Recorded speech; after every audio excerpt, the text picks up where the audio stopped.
Investor Connect podcast program. This is Hall T. Martin. I'm the host of the show, in which we interview angel investors, venture capital, private equity, family offices, and many other investor groups for startups and growth companies. I hope you enjoy this episode. Thank you for joining us.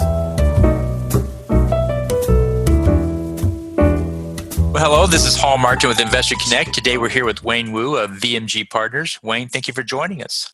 Thanks for having me. Can you talk a little bit about your background and what led you into early stage investing? VMG, it was kind of serendipity how I ended up at VMG. I guess it's close to 12 years ago. I was a CFO of an auto retail group. So essentially what we did was we owned and operated franchise car dealerships. And previous to that, I was in investment banking at RBC Capital Markets. And I decided that I wanted to combine the operating experience and investment experience that I had through investment banking into one role, which was an operations-focused private equity investment fund. And I went to go seek out a career in that. And I had seen the power of brands in the automotive industry. I think it's one of the biggest badges that people carry around. They either overplay it in some way or underplay it in others as a reflection of themselves. And believe it or not, I ended up actually meeting one of the co-founders of VMG through a conference network called Association for Corporate Growth, aka ACG.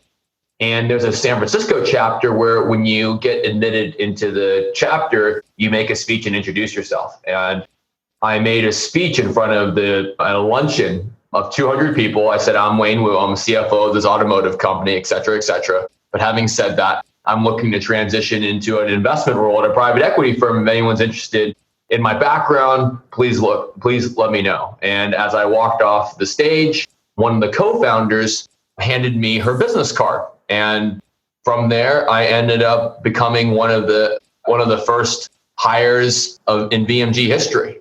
So this was Q4 of 2007. VMG had just closed on its final close of its first fund, a $325 million fund, the largest first-time consumer fund ever raised. And I had the great fortune of joining as the first junior hire of this tremendously entrepreneurial venture of a startup consumer fund. Great. It sounds like you got in quite early compared to other investors into the consumer world itself. But for those who are investing in the space, what would you advise them to look for as they come into this consumer space?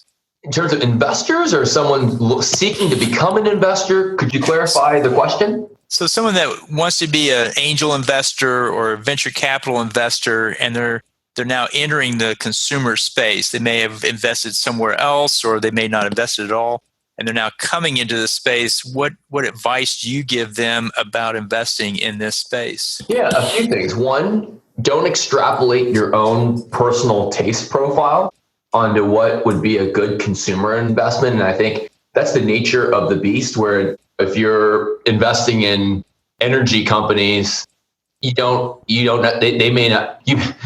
less of a tendency or ability to extrapolate your own personal viewpoints on certain things, rather be a bit more of an objective investor. And I think in the consumer space, because of the nature of all of us being consumers ourselves, but then if you're investing in the consumer space, make sure that you're making an objective decision based on an investment thesis that goes beyond whether you like the product or not.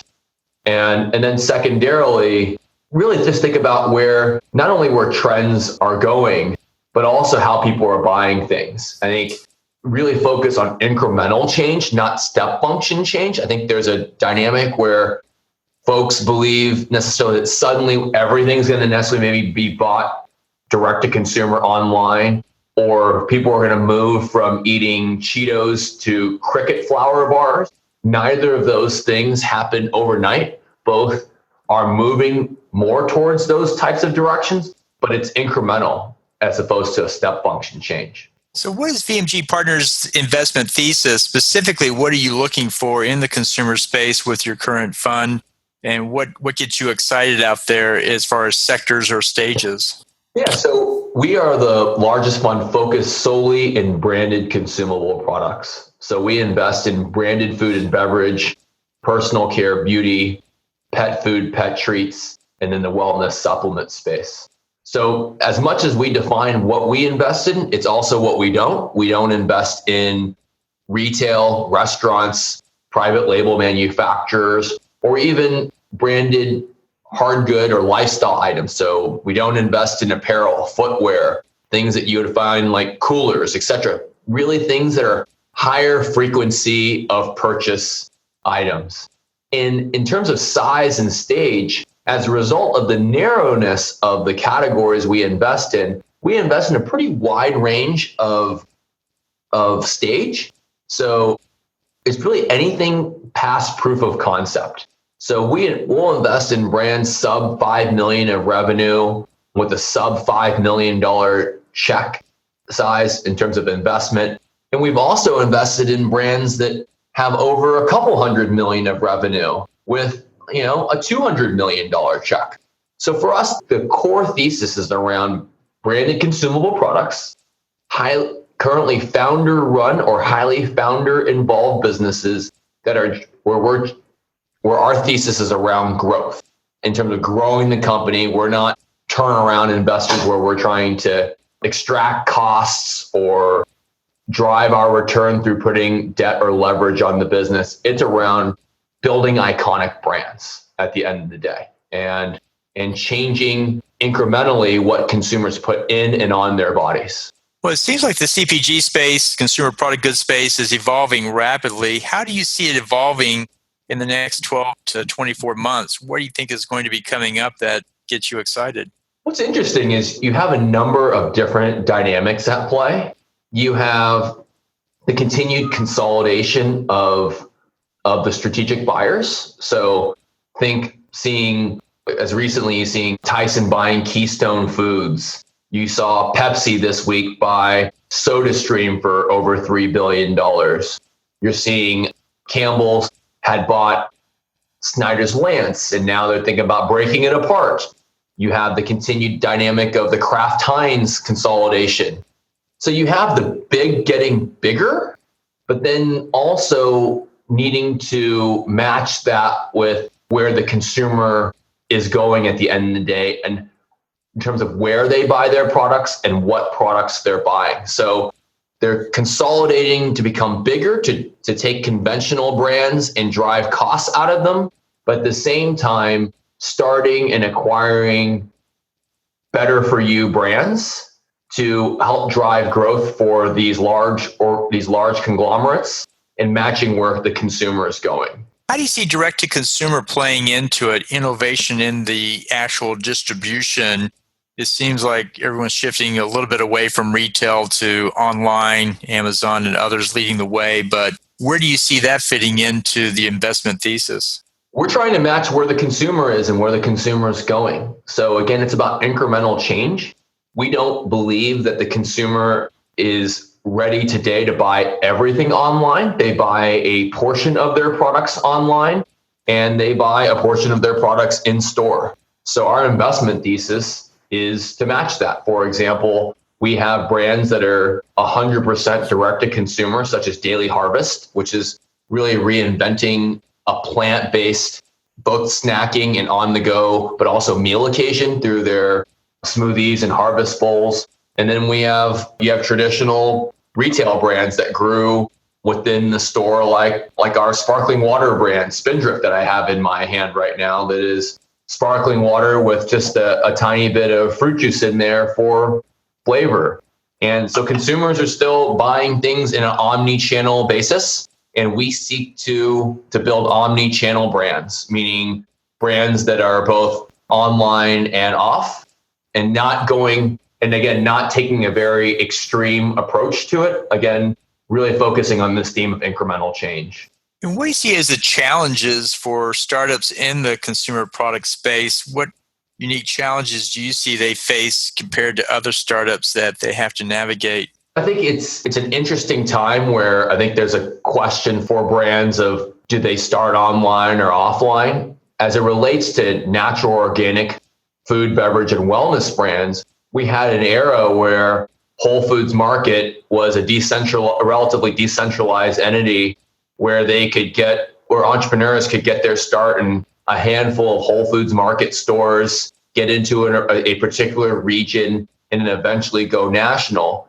As Whole Foods is like the natural organic industry as a whole has matured into more of another phase in its growth through centralization, et cetera. There's been less of an opportunity for some of these brands to grow at a very local level. So I think we're going through a transitionary time period where brands have to think about, do they continue to start hyper local in the brick and mortar world, or do they start either direct to consumer on Amazon, or do they do all of the above? I think it's a tremendous time to be starting a new consumer brand, but with lots of different interesting choices to be made on how they go to market. Which particular sector do you think is one of the better opportunities out there? There's many like meat replacements and premium alcohol seem to be getting a lot of traction out there with investors.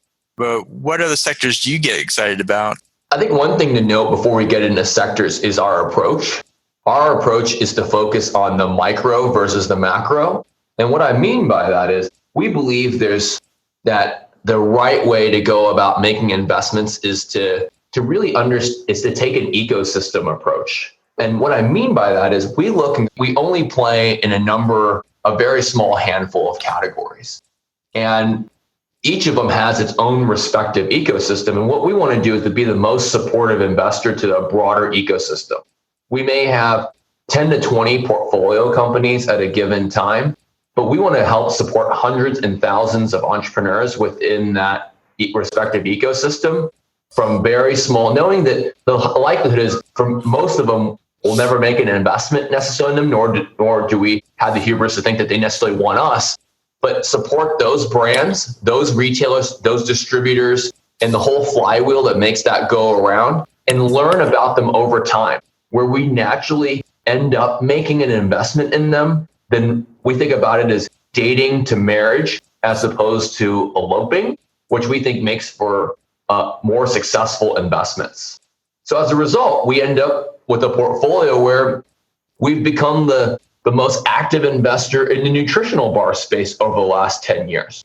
We did not have a thesis around that we were going to be the largest bar investor over the last 10 years, but we looked and by getting to know all of the entrepreneurs within the food space, we inevitably meet a number of bar entrepreneurs. And each one we meet and go, oh, seems to be doing something interesting. And each time they tell us something more interesting's happened. And then we end up investing in Kind, Quest, Perfect Bar, Health Warrior, Nature's Bakery, and Vega had their bars too.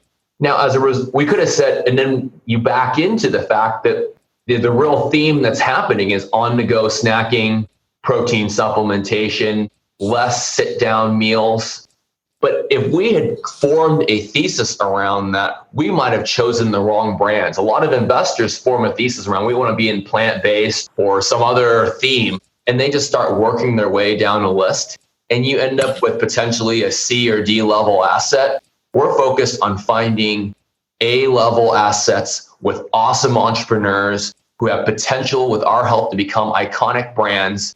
And we don't focus so much on portfolio mix or certain trends that we have to be a part of. We find that we end up seeing a trend happen within our portfolio through the micro dynamics that have led to us making investments.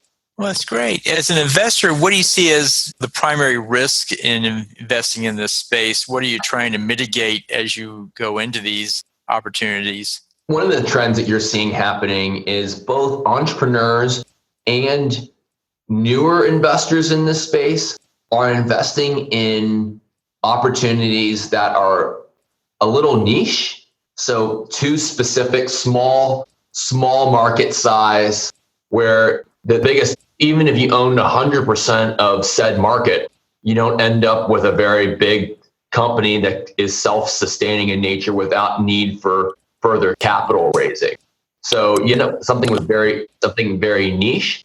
And then it's often paired up with the same theme of this podcast again, where it's a little too far ahead of itself, where it's driving towards a step function change instead of an incremental change. And you see by definition, it ends up being a very small niche category because the consumer at the end of the day just isn't ready for it yet. I've seen that in many cases where we get out ahead of ourselves a little bit and the market's just not quite there. But so I can appreciate that sentiment for sure. So in the final few minutes that we have here, what else should we cover that we haven't? I think what we have is a very, from a VMG standpoint, our focus is supporting an ecosystem. We want to be part of building community and driving thought leadership in this space. And a big part of that includes our own podcast. So we have our podcast, Unfinished Biz. My partner, Robin, and I host it. And the whole concept behind why we decided to launch a podcast was we found that many entrepreneur-based podcasts were very retrospective in nature, looking back at a journey that has already kind of, in a way, come to a conclusion and describing it in a way that is very much as rainbows and unicorns, when there's really hard challenges that entrepreneurs go through and currently go through. So the whole thesis is around entrepreneurs that are still in the thick of it, where there's very relatable stories for aspiring entrepreneurs within the CPG space to see that what appears to be a very successful entrepreneur who's still going through it, they go through the same challenges too. And they can find that on the website, unfinishedbiz.com, or searching for Unfinished Biz on the podcast app of their choice. And I think that's one of the resounding themes of the emerging brand community that I've found to be different than other industries is how supportive everybody is of each other. And as entrepreneurs and investors are starting up in this space, go talk to folks. People are very open to sharing their own successes and failures and experiences in this space, which makes it honestly invigorates me every morning to be able to do that. So there's no reason to ever go at it alone, investing or starting a company in the consumer space. There's someone who's going through something similar, have been through something similar. Go find them. You'll find that they're very open to speaking to you. It is very communal in this space. In the very early stages, there's always a lot of sharing of information and building up the network. So it's always great to feel that energy inside the network. So it's great to have that. So how best for the audience to get back in touch with you? Literally reach out to us. My email address is wu at vmgpartners.com. I am active is probably an understatement in terms of my LinkedIn activity. I love LinkedIn. But I don't use LinkedIn messaging. So just email me. And then we literally respond to every email that comes through, because again, it's all about this whole fundamental basis around supporting a broader ecosystem of people. So reach out to me. I'd love to help, or have one of my colleagues help you out as well. So reach out. Well, appreciate your show today. Looking forward to having you come back, and let's give an update in the near future about how things are going. And with that, we'll close it out. Awesome, Hall. Well, thanks for having me on the show. Investor Connect helps investors interested in startup funding. In this podcast series, experienced investors share their experience and advice. You can learn more at investorconnect.org.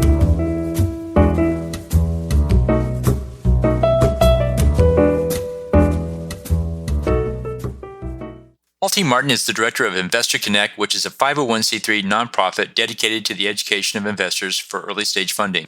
All opinions expressed by Hall and podcast guests are solely their own opinions and do not reflect the opinion of Investor Connect. This podcast is for informational purposes only and should not be relied upon as a basis for investment decisions.